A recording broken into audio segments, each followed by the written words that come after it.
Alright, so this will be my 100% run of DISDAIN. 100% kills and secrets on hard. Die, soul thief. So, you know, as the developer of the game itself,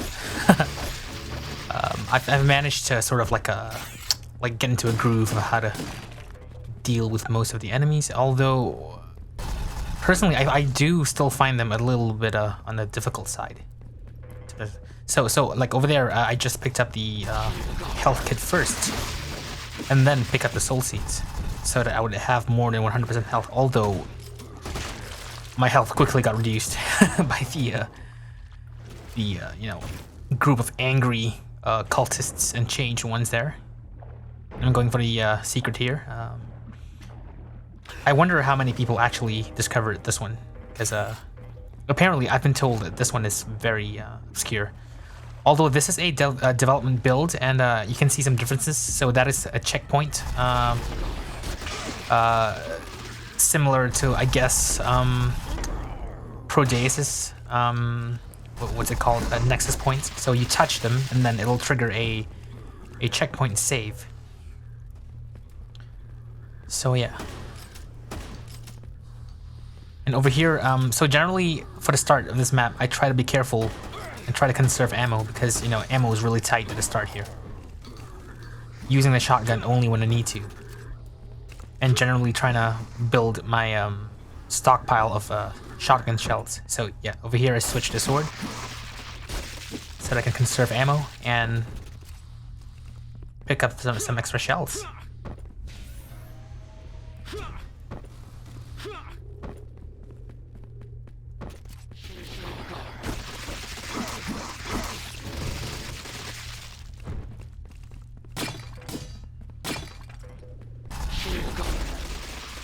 So we're now in the outside area where the music started to change to Blood and Rust, which is the, you know, of course, it was composed for the Elder Jam, aka Quake clone in 10 days.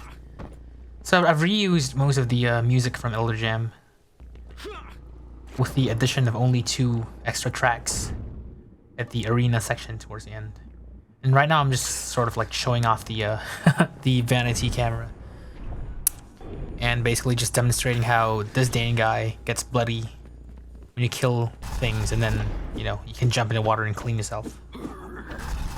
A feature inspired by Metal Gear Solid 5. Huge fan of MGS5.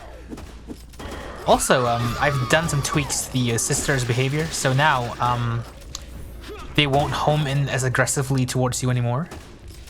And when they do hit you, they will sort of like stagger, like they'll bounce off you and sort of like twitch, you know? So hopefully those are more manageable, because I got a lot of complaints from people regarding these sisters.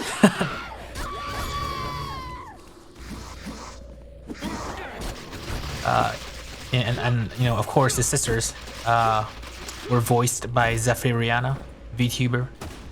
Amazing work she did there. So very unsettling and very, you know, panic-inducing.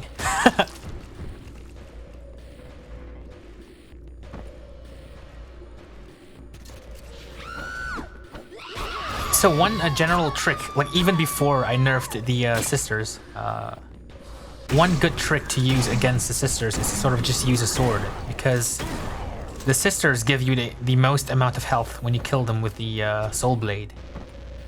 And they're basically just flying health kits at that point. So you just, you know, you switch to the sword and you just stand there and just swing your sword. It's a good way to heal up, provided you time the sword slashes in such a way so that, you know, the hits connect without you taking damage.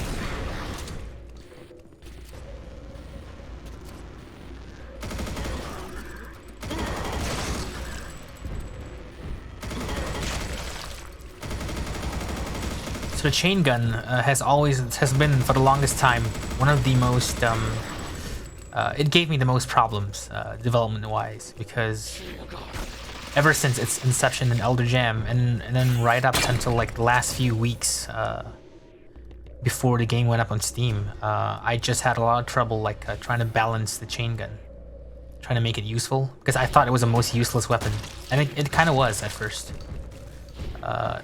It was like the fire rate was very slow, and you know, it didn't do too much damage. So what I ended up doing was like just increasing the fire rate, and it just dramatically improved the gun. On top of the sound design as well. It improved the sound design. So I activated all 4 of the obscure switches there, which spawns some goodies where you might find gold. So, and of course, that was referring to the gold key icon, which might not be too obvious, but yeah. So I figured I'd turn on the level stats on screen here for you know, for convenience.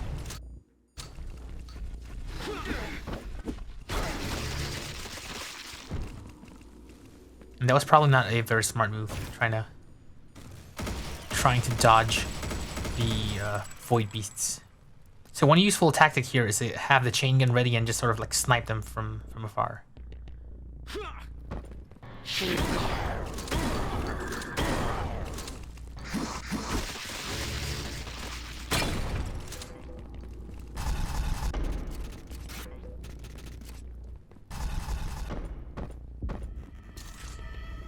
And here we go. The arena fight.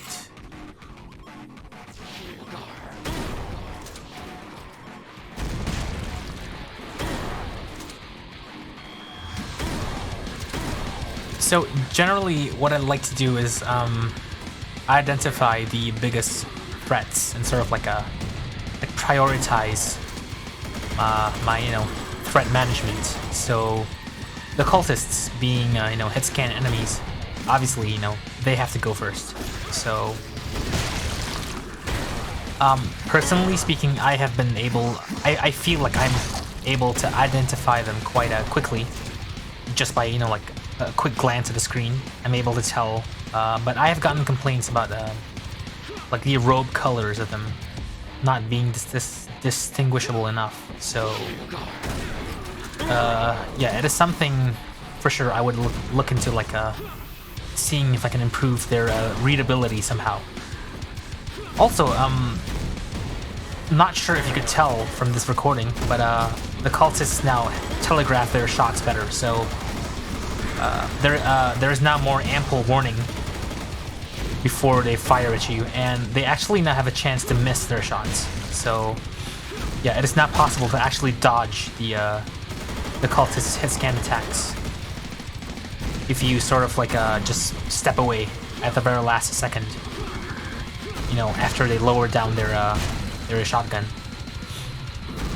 So hopefully some players will notice that in the upcoming patches.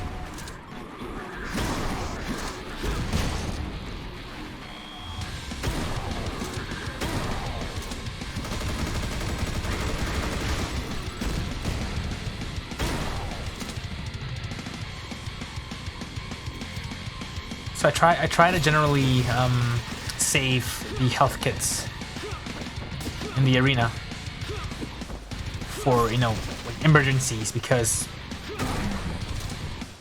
one wrong move and you can get cornered and pretty much, you know, like die instantly, even with like 100 health.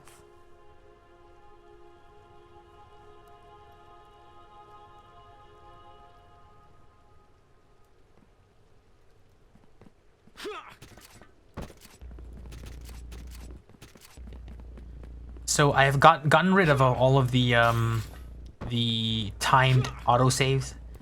So now you will have to touch the checkpoints manually. And of course, the checkpoint art is, you know, it's placeholder, so that is not final. They might not even be called checkpoints in the final game.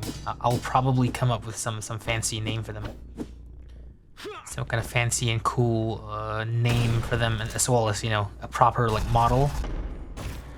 So right now they're just like a simple sprite. So yeah, this is all you know, work in progress stuff.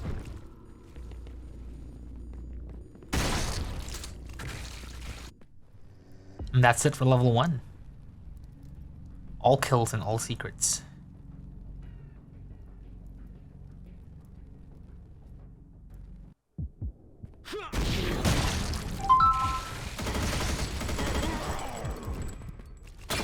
So one thing that people have asked for is a pistol start option, which will be added in future. So a planned update something I plan to implement is, you know, when you start a new game, you would be able to select a sword start option,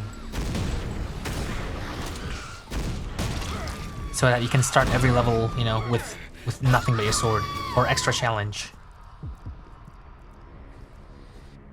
But since that is not yet implemented, so what I did here was I manually killed myself via the console. But of course that didn't work because I had, you know, saves prior, so I had to delete all the saves by pressing the delete key and then killing myself, which would properly reset the player. So yeah, you won't have to do that actually in future. So I will implement a proper sword start option eventually.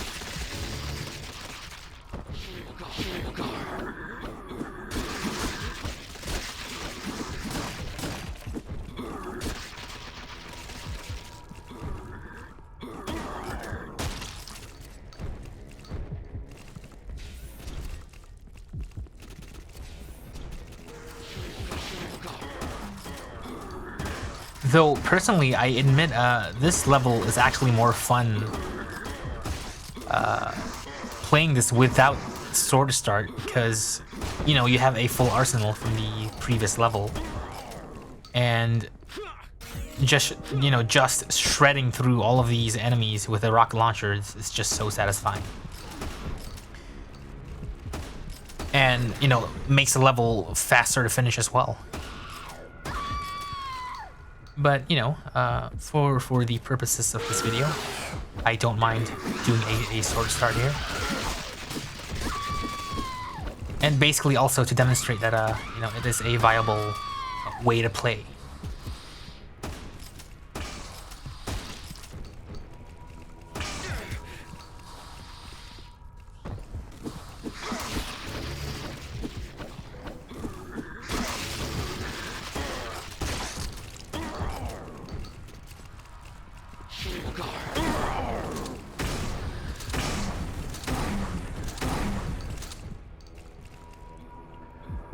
In hindsight, I feel like what I should have done was shred through the level, you know, with the arsenal, the full arsenal, and then restart it with a sword start. But you know, as I was recording this, and then, you know, like, I realized this far too late in, and I didn't feel like restarting the recording, so I just rolled with it. Yeah. But what I can tell you that with a full arsenal, this level goes way, you know, much faster. It's much easier to finish because the rocket launcher just absolutely obliterates everything.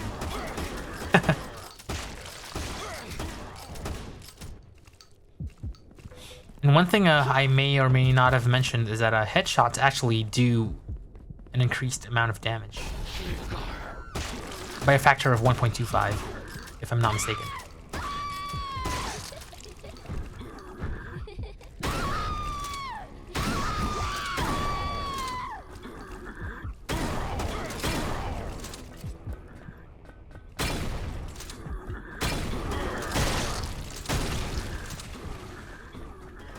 Although not every enemy has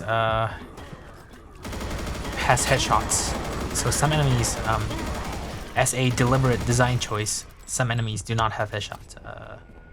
Particularly the Void Beast and the sisters.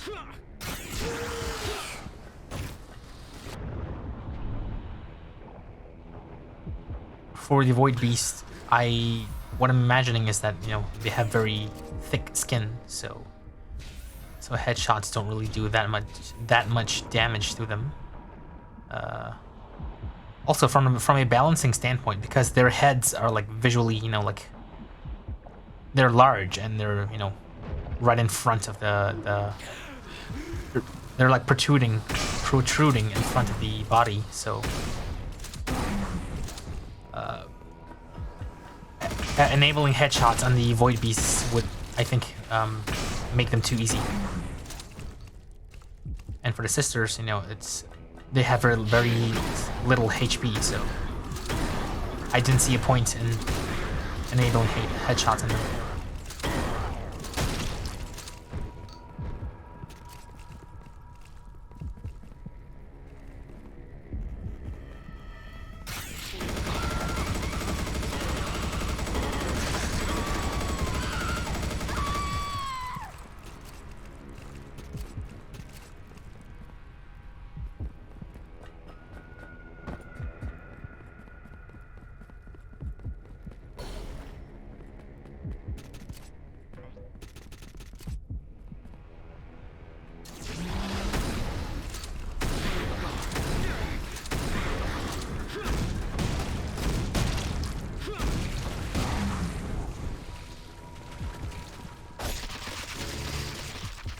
And there we go. The second map. All kills and all secrets.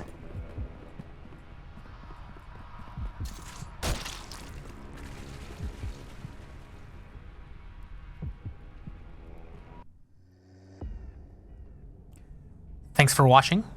DISDAIN, out now on Steam. Feel free to check out the free demo. Links in the description. Cheers.